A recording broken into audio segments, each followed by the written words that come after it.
Здравствуйте, дамы и господа! Приветствую всех адекватных россиян. Ассаламу алейкум, уважаемые кавказцы. Кавказцы — это грузины, азербайджанцы, карачаевцы, балкарцы, черкессы, кабардинцы, дагестанцы, чеченцы и ингуши. Автохтонные народы нашего Кавказа.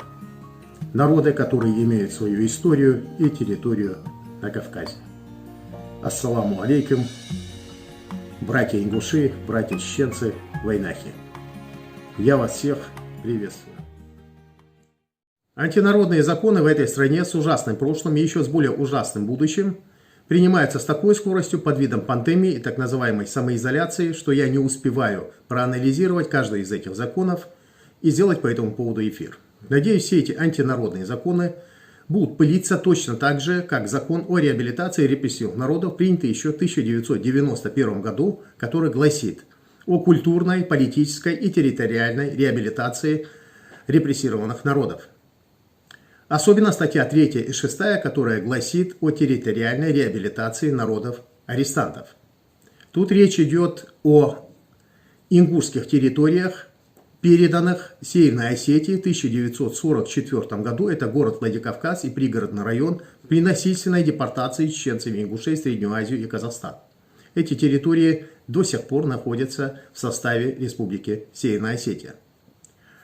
Это историческая родина ингушей. Территории не возвращены. Закон пылится на полках. Он не работает. Не придуманы механизмы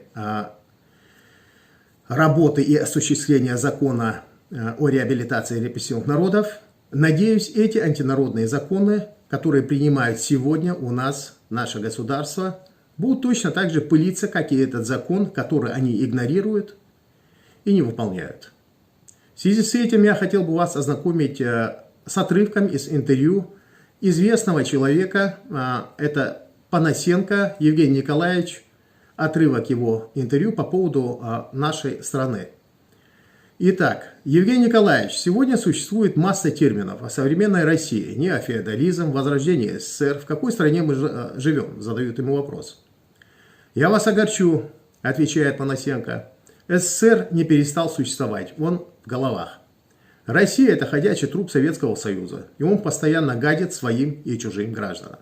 Главное слово в характеристике нашего государства — мешать, создавать трудности людям, которые хотят что-либо производить в науке, бизнесе и культуре.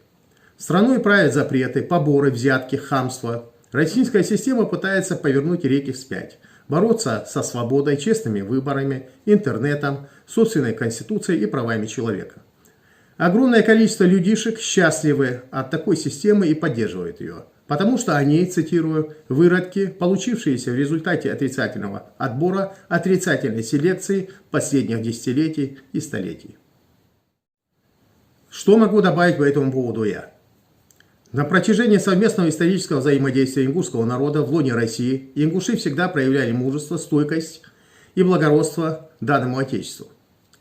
Но в ответ неизменно получали репрессивные меры, попрание прав и неравное отношение со стороны российских властей. Только в 20 веке это отношение проявлялось в насильственной депортации 1944 года чеченцев и ингушей, этнической чистки в пригородном районе Северной Осетии в 1992 году, заранее спланированной осетинским руководством и тогдашним руководством Кремля, то есть ельциновской администрации.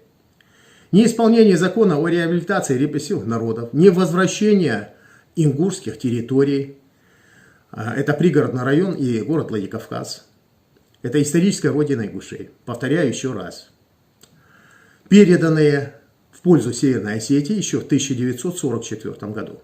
Закон о реабилитации репрессивных народов не исполняется, не выполняется, он пылится на полках. Механизмы исполнения работы этого закона просто не придуманы. Их не хотят просто придумывать. Это не надо Кремлю.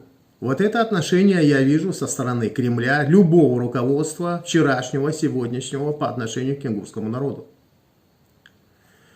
Вот что происходит на самом деле.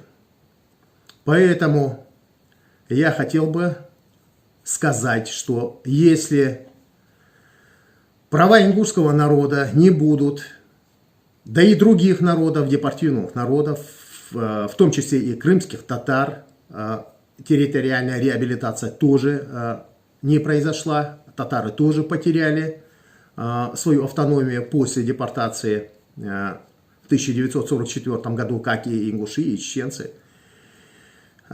Ингуши потеряли свою автономию, территории не были возвращены ингушскому народу. То есть не восстановили наши права, не было восстановлено, по сути, все, что должно было произойти, восстановление, то есть восстановление всех прав. И поэтому я считаю, что со стороны Кремля идет политика двойных стандартов. Именно по отношению к ингушскому народу. Это было мое личное мнение. Удачи вам, мира, всего самого наилучшего. До свидания, до следующих встреч.